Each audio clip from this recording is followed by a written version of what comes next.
આજે આપણે ધોરણ 8 ગણિત ચેપ્ટર 1 સમય સંખ્યાઓ વિશે અભ્યાસ કરીશું। સૌથી પહેલા સંખ્યાઓ વિશે જાણકારી મેળવીએ।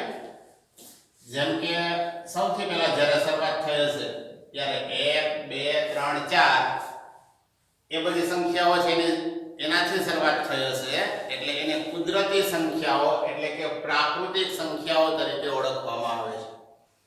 પછી એમાં કંઈક ઘટતું હશે એમ માની અને એની અંદર શૂન્યનો સમાવેશ થયો, એટલે કે કંઈક અધૂરું હતું એ પૂરું થયું, એટલે એને કહેવાની પૂર્ણ સંખ્યાઓ। અર્થાત પૂર્ણ સંખ્યામાં ધન પૂર્ણાંક અને શૂન્યનો સમાવેશ થાય છે। પછી ત્યારબાદ ઋણ પૂર્ણાંકો -1 -2 -3 એનો સમાવેશ થયો, એને કહેવાનું પૂર્ણાંકો। અર્થાત પૂર્ણાંકોમાં શૂન્ય, ધન પૂર્ણાંકો અને ઋણ પૂર્ણાંકો એનો સમાવેશ થાય છે। પરંતુ તેની અંદર જ્યારે અપૂર્ણાંકો ઘટતા હોય એમ માની અને અપૂર્ણાંકોનો એમાં ઉમેરો કરવામાં આવ્યો, જેમ કે 0 અને 1 ની વચ્ચે કોઈ જગ્યાએ 1/2 હોય, 1 અને 2 એની વચ્ચે 1 પૂર્ણાંક 2/3 હોય, આવા અપૂર્ણાંકો એનો સમાવેશ થયો, એટલે કે 0 ધન પૂર્ણાંક સંખ્યા, ઋણ પૂર્ણાંક સંખ્યા, ધન અપૂર્ણાંક સંખ્યા, ઋણ અપૂર્ણાંક સંખ્યા, આ બધી મળી અને સમય સંખ્યાઓ અસ્તિત્વમાં આવી। આવી રીતે સમય સંખ્યાની શરૂઆત થઈ। આજે આપણે એના વિશેનો અભ્યાસ કરીશું।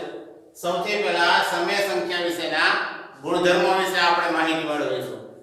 તો સમય સંખ્યાના ગુણધર્મો એ અગાઉના ધોરણમાં અભ્યાસ કરેલ પ્રાકૃતિક સંખ્યાઓ, પૂર્ણ સંખ્યા, પૂર્ણાંકો એના જેવા જ કંઈક એના ગુણધર્મ છે।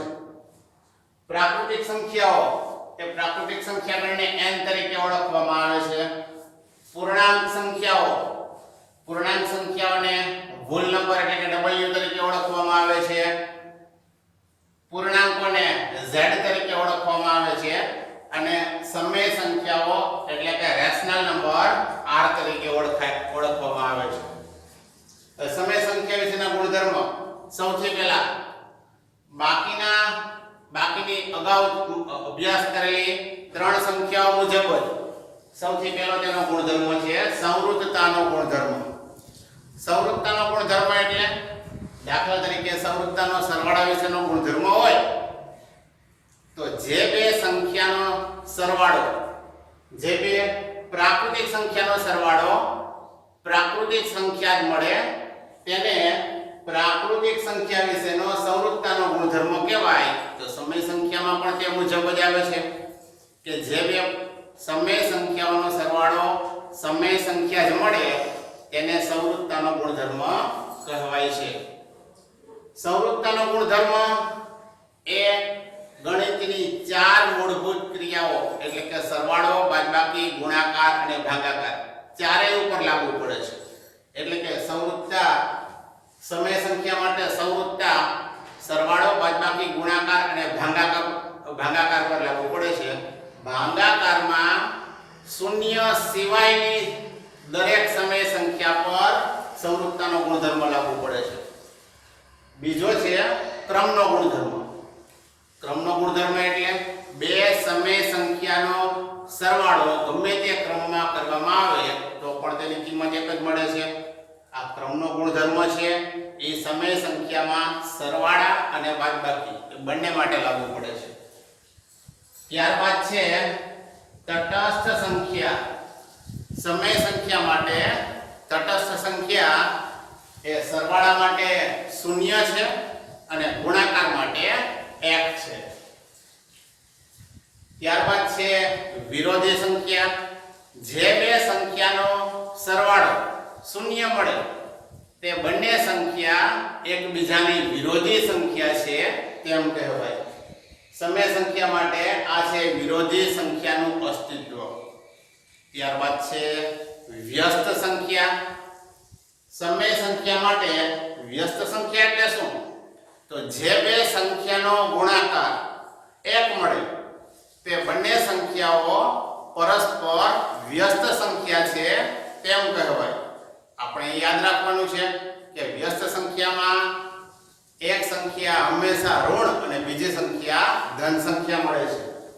ત્યારબાદ છે ગુણાકારનું સરવાળા પર વિભાજન અર્થાત વિભાજનનો ગુણધર્મ.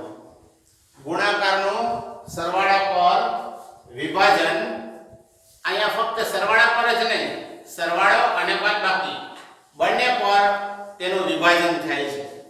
એટલે કે ગુણાકાર ઉપર સરવાળાનું પણ વિભાજન થઈ શકે છે અને સમય સંખ્યામાં ગુણાકાર પર બાદબાકીનું પણ વિભાજન થઈ શકે છે.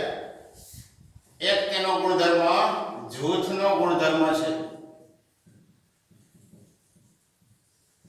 એટલે કે સમય સંખ્યામાં બે કે તેથી વધુ સંખ્યાઓમાં કોઈ પણ પ્રથમ બે સંખ્યા અથવા છેલ્લી બે સંખ્યા એનું જૂથ બનાવી અને સરવાળો કે બાદબાકી કરતા તેની કિંમત એકસરખી જ મળે છે. એટલે કે સરવાળા પર પણ જૂથનો ગુણધર્મ લાગુ પડે છે અને ગુણાકાર પર જૂથનો ગુણધર્મ લાગુ પડે છે.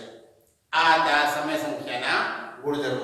હવે આગલા વિડીયોમાં આપણે સમય સંખ્યાના થોડા ઉદાહરણો લઈશું.